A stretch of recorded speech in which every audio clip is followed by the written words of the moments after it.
बदायूं के दोहरे हत्याकांड की करते हैं। बदायूं में 2 मासूम बच्चों की हत्या के मामले में पुलिस ने मुख्य आरोपी साजिद के पिता और चाचा को फिलहाल हिरासत में लिया है। उनसे पूछताछ हो रही है क्योंकि जावेद जो साथ में ही था उसका अभी कोई अता पता नहीं लग पाया है और ऐसे में अब पुलिस आगे बढ़ती हुई जांच की दिशा में।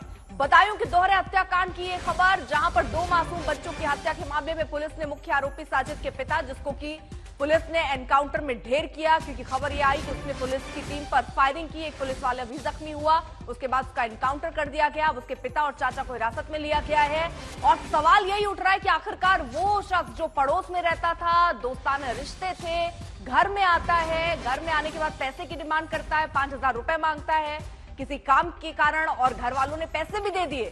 चाय बनाने के लिए जो घर में बच्चों की मां थी वो किचन जाती है और ये बच्चों को लेकर ऊपर छत में जाकर उनका गला रेत देता है। दोनों सगे भाई, एक की उम्र 11 साल, दूसरे की उम्र 6 साल, जिन्हें मौत के घाट उतार दिया। तो आप आलम देख सकते हैं, समझ सकते हैं। अब यूपी के बदायूं कांड पर सियासत भी तेज हो गई है। समाजवादी पार्टी ने बीजेपी पर हमला किया। पार्टी ने कहा कि सांप्रदायिक तनाव करके चुनाव जीतना चाहती है बीजेपी। बीजेपी के इशारे पर गुंडे बदमाश खुलेआम घूम रहे हैं। इस पर बीजेपी ने समाजवादी पार्टी पर मासूमों की हत्या पर सियासत करने का आरोप लगाया।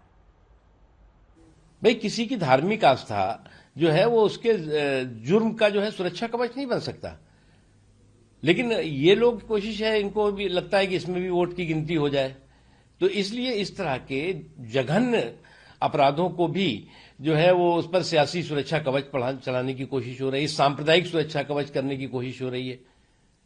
ऐसे लोगों को ऐसा सबक और संदेश होना चाहिए जो समाज में ऐसी हरकत करने वालों के को जो है वो 100 बार सोचना पड़े और उनके रोंगटे काम उठें अगर इस तरह की घटनाएं करने की कोशिश करें। लेकिन जो पार्टियां इनको सपोर्ट कर रही हैं वो शुद्ध रूप से ऐसे जघन्य अपराधों पर सांप्रदायिक सुरक्षा कवच के जरिए अपने सियासत करने की कोशिश कर रही हैं। सपा को अपने घटते हुए गिरते हुए जनाधार को लेकर के ऐसी बातें कह रहे हैं। योगी जी, हिंदू हो या मुसलमान, जिसने भी कानून को अपने हाथ में उत्तर प्रदेश में लेने की कोशिश की है उसको बख्शा नहीं गया है।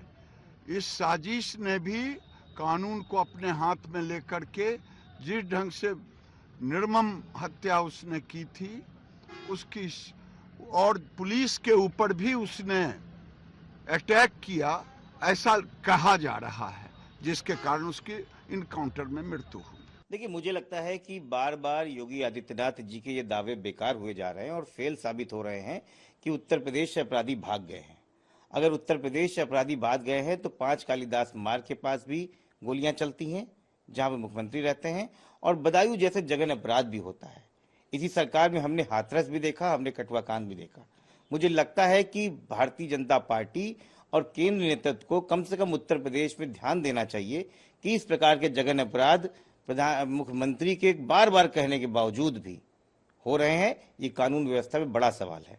बदायूं की घटना हैरान करने वाली है, रोंगटे खड़े कर देने वाली है, बहुत दुख उत्पन्न करने वाली है।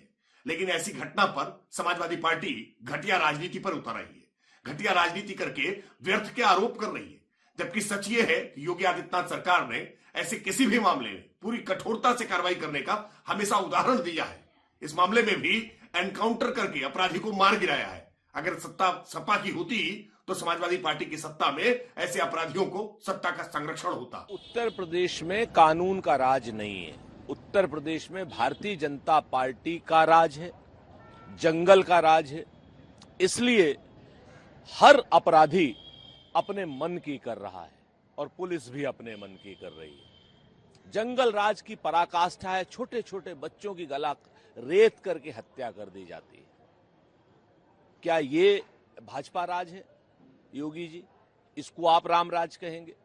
अपराधी की हिम्मत, हौसला या हैसियत कैसे हो रही है आपके राज में कि छोटे छोटे बच्चों की गला रेत करके हत्या कर दे? गृह मंत्री को और सरकार को तो इस्तीफा दे देना चाहिए। बड़ा सवाल यह है कि आखिर बच्चों की हत्या क्यों हुई? कातिल का बच्चों से उनकी दुश्मनी क्या थी? जरा सोचिए कि उस मां पर क्या बीत रही होगी जिसकी आंखों के सामने उसके 2 बच्चों का कत्ल हुआ। उस मां की आप बीती भी सर आपको सुनवाते हैं। समर्थ हमारे साथ हमारे सहयोगी इस वक्त जुड़े हुए हैं, सीधे ग्राउंड पर आपको लिए चलते हैं। समर्थ, किस तरह से वहां पर इस वक्त हालात हैं, क्योंकि भारी पुलिस की तैनाती भी की गई है, जावेद को पकड़ने की कोशिश भी हो रही है, परिवार वालों से भी अगर बात हुई है वो क्या कह रहे हैं, क्या वजह रही इस हत्या के पीछे? अर्पिता, ये एक ऐसी अनसुलझी पहेली बन गई है जिसके बारे में परिवार को तो नहीं ही पता है। पुलिस भी अभी इस मामले को लेकर कुछ खास बता नहीं पा रही, क्योंकि इन्वेस्टिगेशन अभी भी चल रही है। मुख्य कारण क्या है जिसके पीछे कि साजिद ने इस तरह से जो बच्चे हैं उनकी निर्मम हत्या की है, उसका मुख्य कारण सामने नहीं आ पा रहा है। लेकिन बड़ी बात यह है कि हम लोग इस वक्त बढ़ रहे हैं उस गांव की ओर जहां पर साजिद का परिवार है, और जानकारी ये मिली है कि पुलिस ने पूछताछ के लिए उनके जो पिता हैं और उनके जो चाचा है, साजिद का जो चाचा है और जो पिता है, उसको पूछताछ के लिए पुलिस टीम्स ले गई हैं। तो बड़ी जानकारी ये है कि क्योंकि जो कि जावेद भी वहीं रहता है, तो जावेद को लेकर तफ्तीश पुलिस की लगातार जारी है। और जावेद को लेकर परिवार वाले यही कह रहे हैं कि जावेद का भी इसमें इन्वॉल्वमेंट है, क्योंकि जावेद और साजिद दोनों साथ ही रहते थे, तो जावेद को इस बारे में पता होगा ही होगा। ना पक्ष ना विपक्ष, ना लेफ्ट ना राइट,